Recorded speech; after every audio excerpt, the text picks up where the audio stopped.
Hello everyone, my name is Riddhi. इस lecture में हम लोग देखेंगे कि पीएसआई ऑप्शनल पेपर 2 यूनिट 8 कैसे प्रिपेयर करनी है।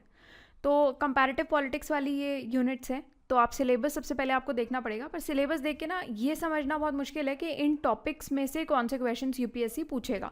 उसके लिए आपको अगेन प्रीवियस ईयर क्वेश्चंस पर जाना है। प्रीवियस ईयर क्वेश्चन से एक तो आपको वेटेज का आइडिया मिल जाएगा, ये समझ में आ जाएगा कि यूपीएससी कौन से क्वेश्चंस पूछ रहा है। और सिंस यूपीएससी अपने क्वेश्चंस रिपीट करता है तो आपको ना क्वेश्चन भी हो सकता है वर्ड बाय वर्ड मिल जाए कि पहले पूछा हुआ है और वही क्वेश्चन आपको दोबारा से मिल गया।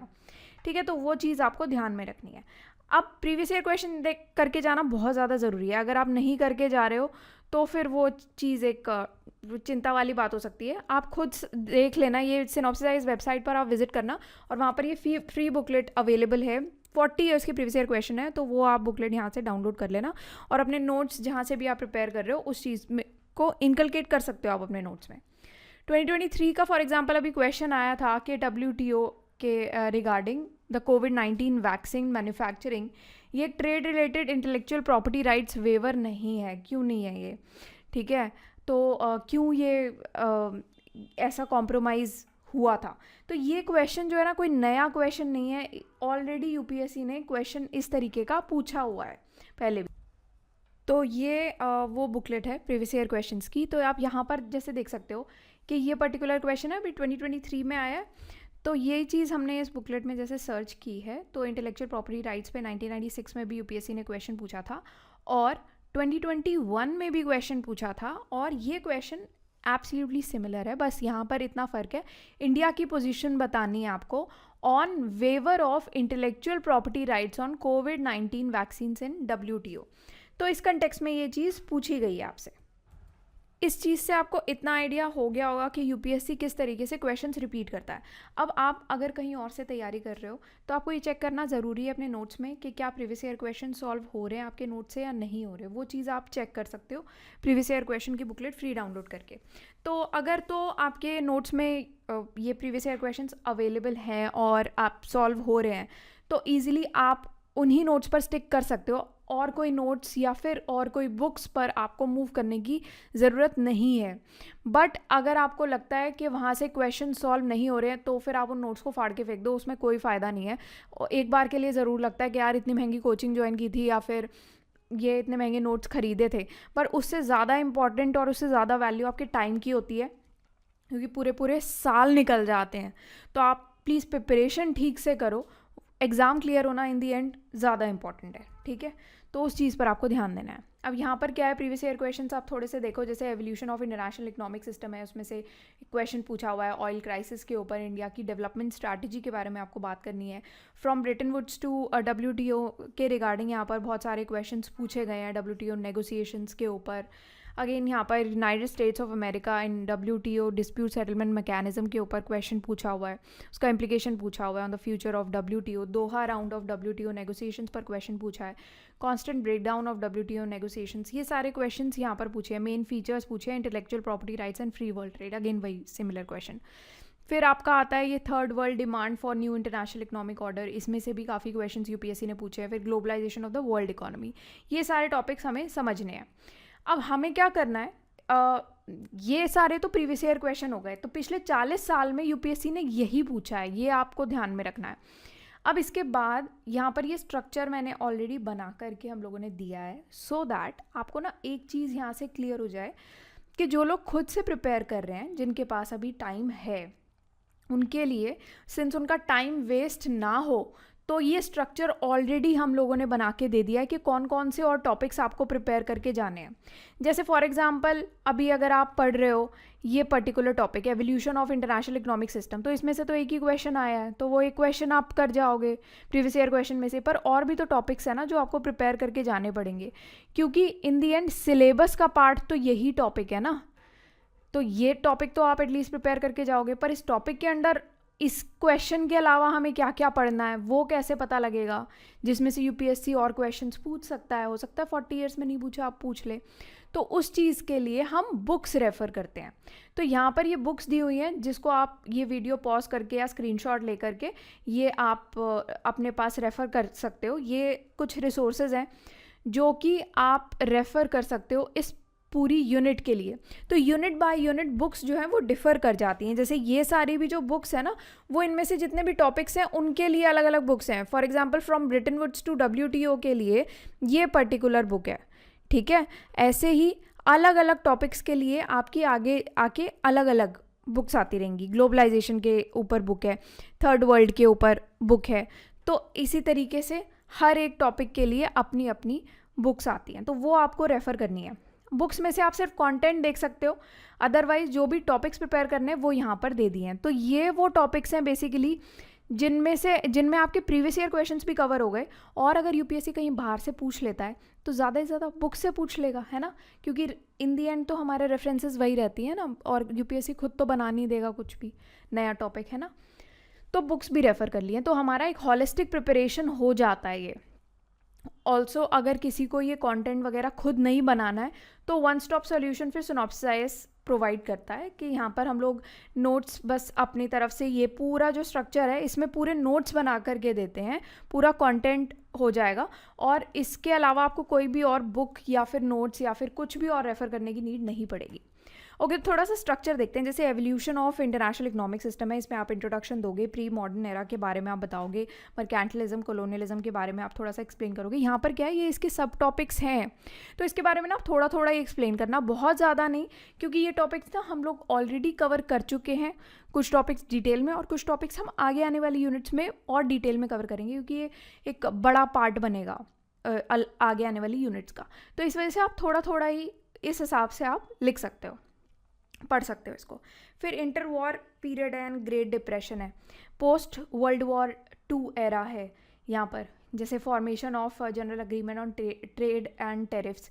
तो इस पर भी एक और क्वेश्चन आया है, बट वो हमने दूसरी यूनिट में कवर किया है। एग्जैक्टली गैट पर ही क्वेश्चन आया हुआ है, गैट ट्रीटी पर आया था। फिर transition to floating exchange rates and oil crisis, ये आपका टॉपिक रहेगा, जिसमें जो ऑयल क्राइसिस का क्वेश्चन है वो कवर हो जाएगा, ठीक है। उसके बाद न्यू लिबरलिज्म एंड ग्लोबलाइजेशन के टॉपिक पर हम पढ़ेंगे, and then global financial crisis, current trends and challenges कौन से हैं 2010 onwards. After that future prospects and conclude कर दोगे आप एंड में। फिर आपका टॉपिक आता है from Bretton Woods to WTO। अब 2023 का क्वेश्चन मैं ऑलरेडी आपको दिखा चुकी हूँ। 2022 में WTO नेगोशिएशंस पर क्वेश्चन आया था। क्वेश्चंस हम ऑलरेडी देख चुके हैं, अभी मैंने आपको जस्ट क्वेश्चंस बताए थे। अब थोड़ा सा इसका स्ट्रक्चर देखते हैं। तो सबसे पहले तो ब्रिटन वुड्स सिस्टम के बारे में आप बताओगे, बैकग्राउंड दोगे, उसके की कंपोनेंट्स कौन से हैं, जैसे कि इंटरनेशनल मॉनेटरी फंड है, वर्ल्ड बैंक है, ठीक है। फिर आप ब्रेक डाउन करोगे ब्रिटन वुड्स सिस्टम का 1971 का, जिसमें आप निक्सन शॉक के बारे में मेंशन करोगे, ट्रांजिशन पीरियड बताओगे कौन सा आया था, जैसे फ्लेक्सिबल एक्सचेंज रेट्स का, देन रीजनल ट्रेड एग्रीमेंट्स आए थे उस टाइम पर, ठीक है। तो वो सारी चीज़ें। फिर आप गैट के बारे में थोड़ा सा मेंशन करोगे यहाँ पर कि गैट के इस्टेब्लिशमेंट हुआ था, बाद में जाके वो WTO का फॉर्मेशन हो जाता है, कन्वर्ट हो जाता है, बट यहाँ पर आप उसके बारे में थोड़ा सा गैट के बारे में डिटेल में यहाँ पर आप बात करोगे।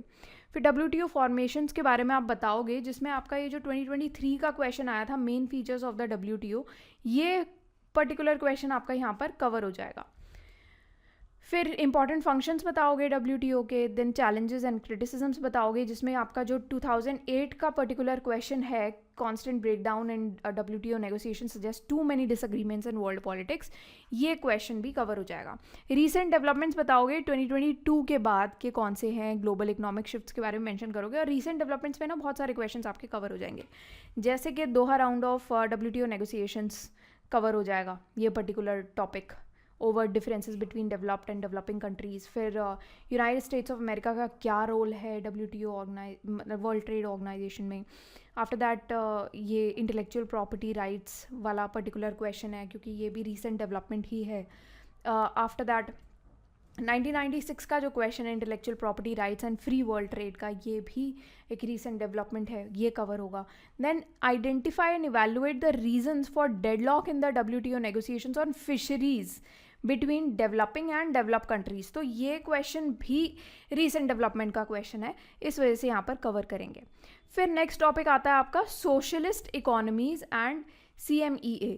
तो इन पर्टिकुलर टॉपिक्स पर UPSC ने अभी तक तो कोई क्वेश्चन नहीं पूछा है, पर हमारे लिए ये टॉपिक प्रिपेयर करके जाना ज़रूरी है, बिकॉज ये टॉपिक आपके सिलेबस का पार्ट है। आप यहाँ पर देखो, ये ऑफिशियल वेबसाइट से ही डाउनलोड करना सिलेबस, अदरवाइज सिनॉप्सिस वेबसाइट पर जाके आप डाउनलोड कर सकते हो, ये कॉपी पेस्ट भी कर सकते हो आप, क्योंकि ज़्यादातर वेबसाइट्स पे क्या रहता है कि ठीक नहीं दिया सिलेबस। कुछ वेबसाइट्स मैंने देखी थी जिस पे सिलेबस बिल्कुल ठीक दिया हुआ है, बट अदर देन दैट जो बहुत फेमस वेबसाइट्स हैं जिनसे लोग जनरली सिलेबस देखते हैं, उन पे तो बिल्कुल गलत ही सिलेबस दिया हुआ है, तो वहाँ से मत लेना आप।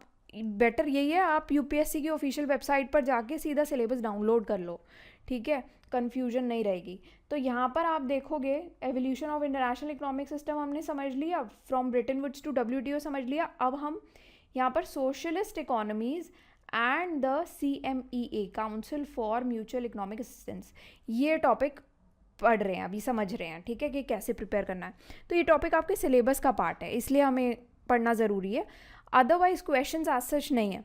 अब क्या है, यहाँ पर आप सोशलिस्ट इकोनॉमीज़ के बारे में बात करोगे, इंट्रोडक्शन बताओगे, डेफिनेशन की, आइडियोलॉजीज़ की कौन सी हैं, की फीचर्स कौन से हैं सोशलिस्ट इकोनॉमी के, जैसे कि आपका सेंट्रल प्लानिंग हो गया, पब्लिक ओनरशिप है, सोशल इक्वालिटी है, देन चैलेंजेस क्रिटिसिजम्स आप इसके बताओगे।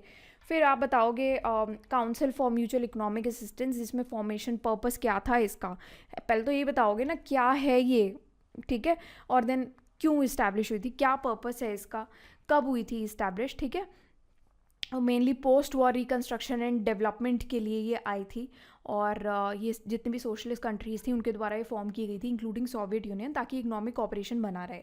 मेंबर कंट्रीज़ थे इसके, कौन से थे, फिर फंक्शंस एक्टिविटीज़ क्या हैं इसकी, फिर trade and economic assistance, challenges and decline, dissolution 1991 में जैसे हो गया था, तो उसके बारे में हम बात करेंगे, लेगेसी एंड इम्पैक्ट।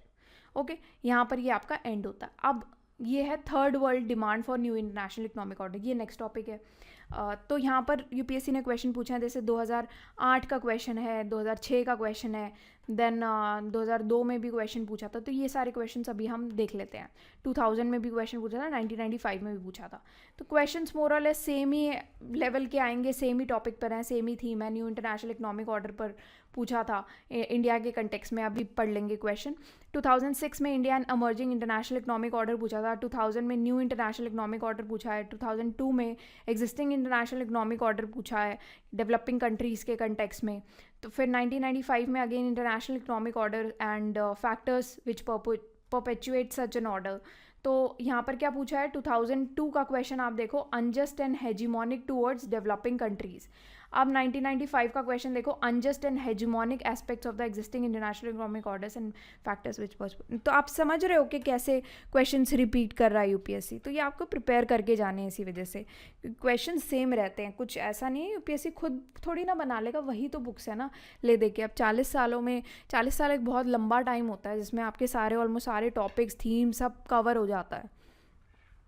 अब इंट्रोडक्शन दो, सबसे पहले तो हिस्टोरिकल कंटेक्स्ट हम बताएंगे, की इश्यूज बताएंगे थर्ड वर्ल्ड डिमांड में। ओके, इकोनॉमिक सॉवरेनिटी की आप बात करो, थोड़ा सा ट्रेड इम्बैलेंसेस की बात करो, डेट क्राइसिस बताओ, रिफॉर्म क्या क्या लिए गए थे, ग्रुप ऑफ 77 उसका रोल क्या है, न्यू इंटरनेशनल इकोनॉमिक ऑर्डर को थोड़ा सा यहाँ पर आप अच्छे से एक्सप्लेन कर दो। ओके, फिर आफ्टर दैट आप थोड़ा सा कंटेम्प्रेरी एस्पेक्ट्स इसका आप कंटेम्प्रेरी पर्सपेक्टिव में एक्सप्लेन करो इसको। और यहाँ पर क्या है कि सिंस आप थर्ड वर्ल्ड नेशंस पर ग्लोबलाइजेशन का क्या इम्पैक्ट है, पॉजिटिव नेगेटिव कॉन्सिक्वेंसेस क्रिटिक्स, इस कंटेक्स्ट में जैसे आप एक्सप्लेन करोगे, तो यहाँ पर आप ये पर्टिकुलर क्वेश्चंस भी एक्सप्लेन करो कि इंडिया का जो राइज हुआ था as a major market power in globalise world, क्या इसका ये मतलब है कि ये इंडिया अब न्यू इंटरनेशनल इकोनॉमिक ऑर्डर से कंसर्न्ड नहीं है दैट इट वंस चैम्पियनड, तो वो आपको बताना है। 2006 का क्वेश्चन है, India and emerging international economic order. Then 2002 का भी क्वेश्चन है कि how far is the existing international economic order unjust and hegemonic towards developing countries. तो अभी यहाँ पर सस्टेनेबल डेवलपमेंट गोल्स के बारे में हम बात करेंगे। देन केस स्टडीज़ कुछ बताएंगे, रेजिस्टेंस ऑपोजिशन बताएंगे, फ्यूचर प्रॉस्पेक्ट चैलेंजेस बताएंगे, जिसमें हम 1995 का जो क्वेश्चन है unjust hegemonic aspects of existing international economic order, ये भी थोड़ा सा हम डिटेल में एक्सप्लेन कर देंगे, कंक्लूड करेंगे एंड में। ओके, फिर आता है आपका topic globalisation of the world economy. इसमें से दो क्वेश्चन पूछे गए हैं, वो 2 क्वेश्चन हम आगे डिस्कस कर लेते हैं। से इंट्रोडक्शन आप दोगे, फिर हिस्टोरिकल कंटेक्स्ट एवोल्यूशन में आप ये बात करोगे। 2013 का क्वेश्चन यहाँ पर कवर हो जाएगा कि sketch the journey of global political economy from Washington consensus to the present. 150 words का ही क्वेश्चन है, कोई बहुत ज़्यादा भी नहीं है, तो 10 नंबर का ही क्वेश्चन बनता है, वो आप यहाँ पर लिख दोगे। फिर ड्राइवर्स ऑफ ग्लोबलाइजेशन कौन कौन से हैं ये आप नोट डाउन कर सकते हो। इसमें आपका क्वेश्चन एक कवर होगा इंटरनेशनलिज्म और ग्लोबलाइजेशन के बीच का कॉन्ट्राडिक्शन। फिर इकोनॉमिक डायमेंशंस कौन से हैं ग्लोबलाइजेशन के, वो आप यहाँ से लेके मेंशन कर दोगे। Cultural and social aspects of globalisation ये आप एक्सप्लेन करोगे, 2 हैं। देन टेक्नोलॉजिकल ग्लोबलाइजेशन ये आप एक्सप्लेन करोगे। ऑल द टेक्नोलॉजिकल ग्लोबलाइजेशन हम काफ़ी बार डिस्कस कर चुके हैं, ग्लोबलाइजेशन हर दूसरी यूनिट का पार्ट बन जाता है ये topic, okay. After that political and governance implications आप बताओगे, इसमें ग्लोबल गवर्नेंस के बारे में बात करना, ये सारी ऑर्गेनाइजेशन मेंशन करना, सॉवरेनिटी, नेशनल ऑटोनॉमी मेंशन करना। देन एनवायरमेंटल इम्पैक्ट आप बताओगे, ग्लोबल इनइक्वालिटी, सोशल जस्टिस कौन से चल रहे हैं। देन चैलेंजेस, क्रिटिसिजम्स हो गए, फ्यूचर ट्रेंड्स हो गया, प्रॉस्पेक्ट्स हैं, एंड देन एंड में आप इसको कंक्लूड कर दोगे। बुक्स मैंने आपको बताई दी हैं, वो यहाँ से आप देख सकते हो, और कोई डाउट हो, कोई क्वेश्चन हो तो आप डेफिनेटली पूछ सकते हो, ठीक है। यही था आपका ये पूरा टॉपिक, तो आपको इसी तरीके से प्रिपेयर करना है। प्रिपरेशन करने में कोई दिक्कत आए तो आप अगेन यहाँ पर मेल कर सकते हो, या फिर आप यही कमेंट सेक्शन में लिख के दे सकते हो, मैं पढ़ती ज़रूर हूँ सारे comments, okay. So thank you for watching this lecture.